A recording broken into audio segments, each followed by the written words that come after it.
Here at Lancashire and Morecambe College, we're based in a wonderful part of England, surrounded by a fantastic natural environment, both marine and land-based, and therefore that environment's really close to our heart. The whole issue of climate and sustainability is right at the heart of the college, and over the last few years we've embedded that into all of our subject areas and created some really special initiatives. And we know that we're living an unsustainable life.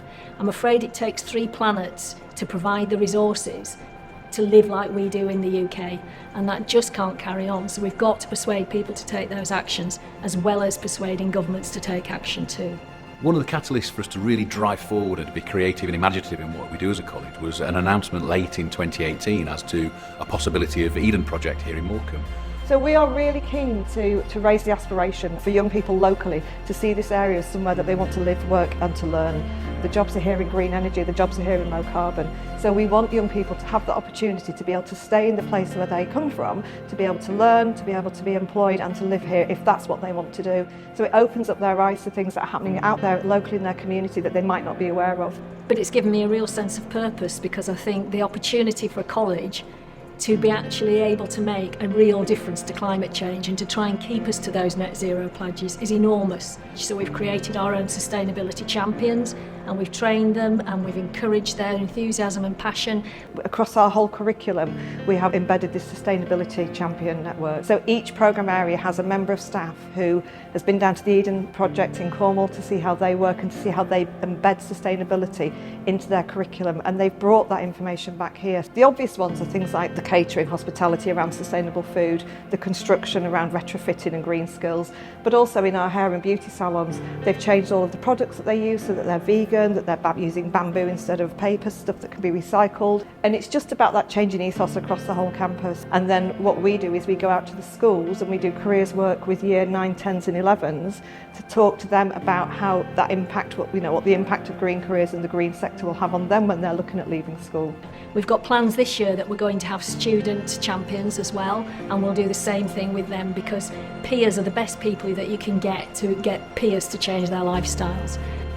It's really important for young people to be able to get out there to see what it's actually really like in the world of work. And I know from this morning some of the ones who went out to a couple of the businesses never heard of those businesses before, didn't realise that those jobs actually existed on their doorstep, and that's enthused them quite a lot. Welcome to Old Holly Farm. I'm Ian Pye, the farmer at Old Holly at Garstang.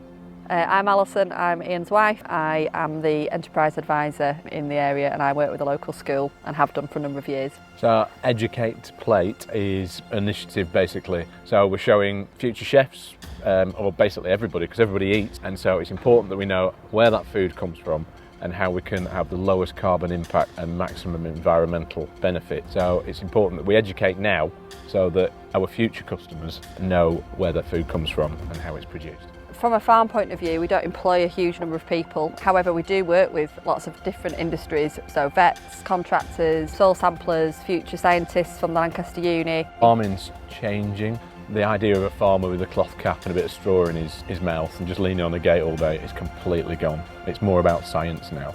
And then you've got a business to run, so it's science plus accountancy and all the math skills that you need that go with it. And then animal welfare and everything else on top, and then the ethics that come with all that. And I think people think a farmer is just a farmer, but behind a farmer is a million other jobs.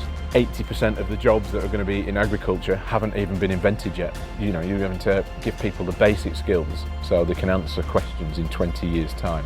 And they're questions that we're only just starting to ask.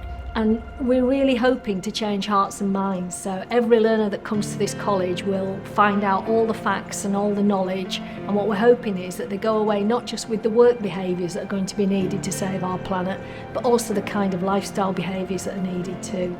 I love my job. I love days like this when we get people to come in. We've got 90 pupils in from 6 different schools. We're getting them enthused about careers, and we're getting them enthused about the changes that are happening locally and regionally to careers. And when we see our learners leaving with those skills, with that experience and with that knowledge to be able to then go into really, really good employment opportunities or onto HE, yeah, it's absolutely fantastic.